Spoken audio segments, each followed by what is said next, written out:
नमस्कार प्यारे भक्तों, आज मैं आपके सामने कार्तिक मास का 16वां अध्याय प्रस्तुत करने जा रही हूँ। नारद जी कहते हैं कि अब मैं दीपदान तथा भगवान के मंदिर में मार्जन झाड़ू का वही महात्म कहता हूँ जो ब्रह्मा जी ने मुझे बताया था। पहले चंद्रवंश में जयध्वज नाम का एक प्रभु भक्त राजा था। राजा स्वयं मंदिर में जाकर मार्जन करता तथा दीप जलाता था। एक समय वीतिहोत्र नाम वाला राजपुरोहित स्वयं राजा को यह काम करते हुए देखकर विस्मय से पूछने लगा कि हे राजन, भगवान को प्रसन्न करने के और भी अनेक भक्ति के कार्य हैं, परंतु आपकी श्रद्धा मंदिर में मार्जन तथा दीप जलाने में इतनी अधिक क्यों है? कृपा करके इसका कारण कहिए। तब राजा हाथ जोड़कर बड़े नम्र भाव से कहने लगा कि महाराज, इस संबंध में मेरे पूर्व जन्म का एक अत्यंत विस्मयकारी इतिहास है जो भगवत कृपा से मुझे इस जन्म में भी स्मरण है।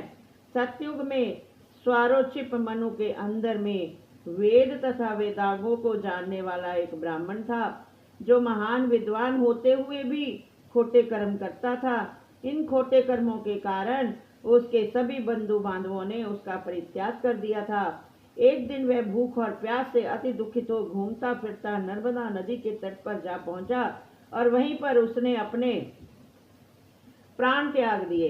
उसकी स्त्री भी व्याभिचारिणी थी, अतः उसके बंधुओं ने भी उसे घर से निकाल दिया। उसके गर्भ में दंड केतु नाम वाला महापापी मैं उत्पन्न हुआ, परंतु स्त्री तथा पैसे के अभाव से मैंने गौ पशु तथा अनेक मनुष्यों की हत्याएं की।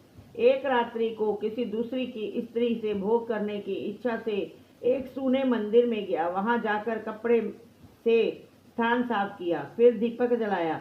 इतने में इस शून्य मंदिर में दीपक जलता हुआ देखकर गांव के रक्षक वहां पर आ गए और मुझे चोर अथवा डाकू समझकर लाठियों से मार डाला। देह से प्राण निकलते ही भगवान के दूत वहां पर आए और मुझको सुंदर विमान में बिठाकर बैकुंठ को ले गए।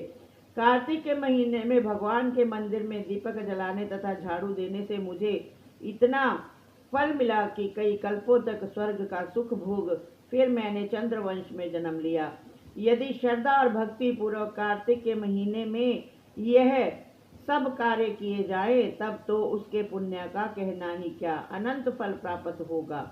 नारद जी कहते हैं कि हे राजा पृथु, अब दूसरे के दीपक जलाने का महात्म सुनो।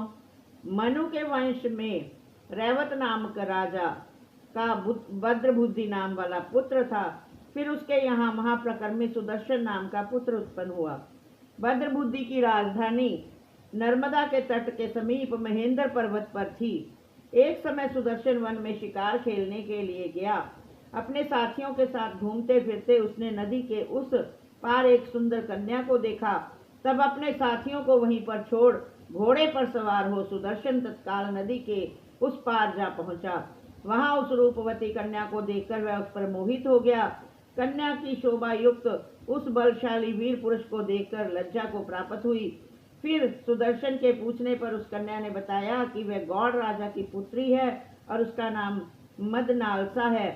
अपनी सखियों के साथ क्रीड़ा करने के लिए यहाँ पर आई है। तत्पश्चात उन दोनों ने गंधर्व रीति से वहीं पर अपना विवाह कर लिया और कुछ समय तक नर्मदा नदी के तट पर विहार करके पुनः अपने घर पर आकर आनंद पूर्वक रहने लगे। कुछ समय बाद राजा भद्रबुद्धि अपने पुत्र सुदर्शन को राज्य सौंपकर वन में चला गया।